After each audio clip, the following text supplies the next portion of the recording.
Tally-ho, my freaky little darlings. Mondo here, and welcome back to Mondo Mysteries. Today's mystery, we are going to be talking about the Rendlesham Forest incident, which happened in the 1980s. Without any further ado, here we go. Hopefully you enjoy. This one is not going to be as gruesome as the last one, so enjoy. Right. As I did just say, the Rendlesham Forest incident happened in the 1980s in Suffolk, England. Rendlesham Forest is by a airbase in Suffolk, as I mentioned. Our mystery starts on the 25th of December 1980, so Christmas Eve. These poor airmen are stuck at a base, minding their own business, when they see some lights in the sky.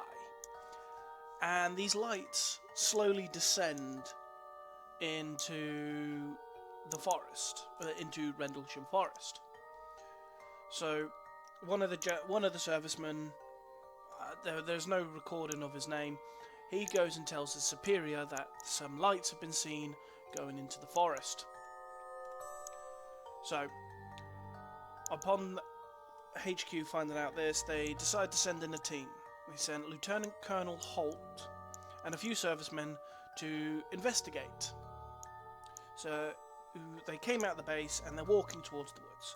They get into the woods and they start walking through.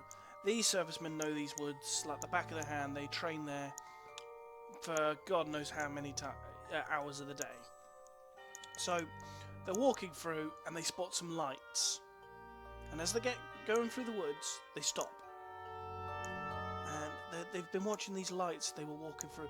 And the lights, when they stop, start coming towards them. So they kind of panic a little bit as the light's getting closer. They can hear the animals at a local farm going absolutely nuts.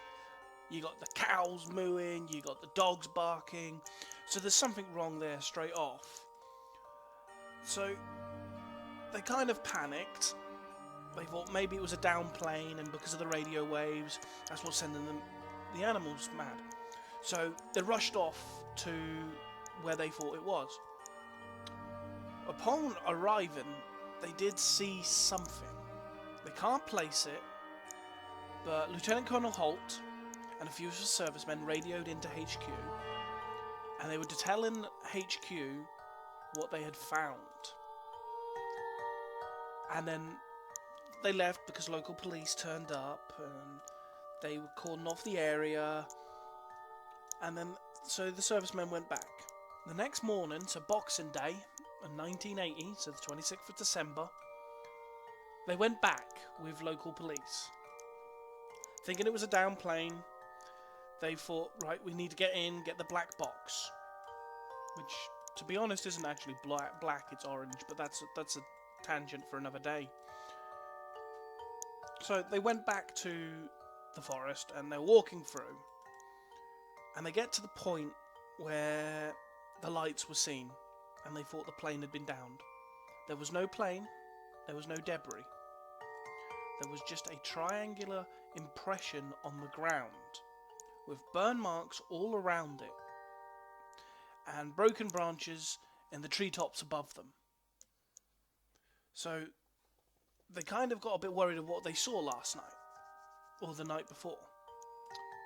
In the description below, I will leave a link to the recording of Lt Col Halts and his servicemen that when they radioed into HQ. It's quite an interesting listen, just hearing them and actually getting their feelings from what they are seeing. The other thing about it was Colonel Halts does not remember writing in a notebook at all about the incident.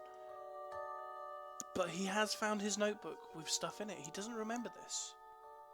So was this actually a visit from aliens from another world? Or was it just a trick of the eye and all these men were in it? That's the mystery. Has England had one of its biggest alien encounters and they just don't know it? Or was it just a bunch of kids playing jokes? Leave a comment in the description below for my next video.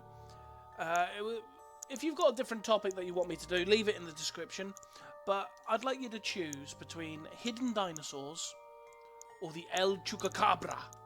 Sorry, you've got to say it like that. You cannot go El Chupacabra. You've got to go El Chupacabra. It's such an epic name. Which, if you know, actually means goat sucker. So leave a comment of which one you want me to do, or if you've got a different one you want me to do, leave it in the comments. I've been Mondo. Thank you for watching. Remember, be good, and if you can't be good, don't get caught. Bye.